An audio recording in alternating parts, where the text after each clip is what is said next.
Hi. If you would listen to a large part of the national conversation today, one might think that we're a very divided country. It's being pounded in our head by the news media and by the political parties. In fact, one politician, national politician, recently said something to the effect that we need a national divorce. And I think she may be implying, or maybe she said, the blue states from the red states. I have to tell you, this is total nonsense. And I think it's time the American people stop putting up with such conversation and stop buying into this. First of all, let me be clear. This is being put out by the news media who gets ratings and sells advertising by dividing the country. If they would say that everything's great, everything isn't great, but if they would say that, no one would watch. So they make money by this, and the political parties who divide us get power and money for this. So let me break it down the way I see it. And tell me if I'm wrong. I'm going to post this publicly, and please feel free to tell me if I'm wrong. This is just my opinion. On both sides, first of all, America is a country that we always, since the beginning of time, before the Constitution and the Declaration was signed, encouraged individualism and debate on issues. There's no one absolute one right or absolute one wrong. A lot of times it's in the middle. And a lot of times you need to be to the right, you need to be to the left, and it changes. There's an ebb and flow. And that healthy debate has been good for America, and it will always be the beauty of America. We can agree to disagree civilly. But this has been since the beginning, before the American Revolution. So let me break it down the way I see it. On both the right and the left, there's approximately 2.5 to 5% of what I call extremists that are set in their political views, and they're just extremists. So you're not going to be able to change them. So let's just take them aside, and let's just, for argument's sake, say it's 5% on each side. I don't want to get into which side's worse, which side's better. It doesn't matter. Then you have approximately 90% of the people, and who are sort of in the middle. Now, maybe you have another 5% who have strong views. And look, we all have strong views on our own issues, whether it be women's rights, political issues, states' rights issues, economic issues, all these other issues we all have strong opinions on. But just because each of us has a strong opinion on a different issue doesn't mean we're divided.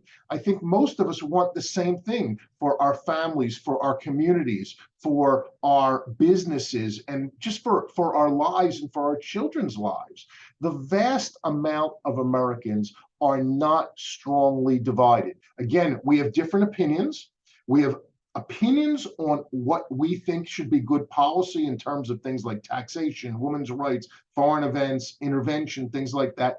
And then we may disagree on strategies and tactics to get us there. But just because somebody has one or two issues that they're anchored in on, and it's good for that, it's good, and they disagree on a strategy or a tactic, does not mean we are deeply divided.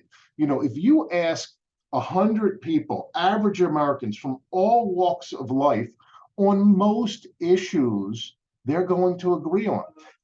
Again, they're going to have their one or two or three issues that they disagree on.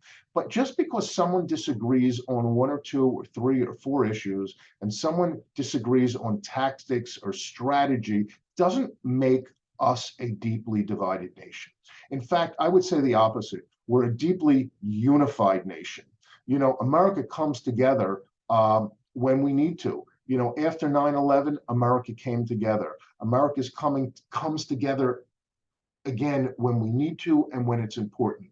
What's happening is because of the power that the media and the political parties yield, and they need that power and money to stay in business and to survive, they're planting a message that America is divided. But don't let anyone believe, don't let them convince you that America is divided.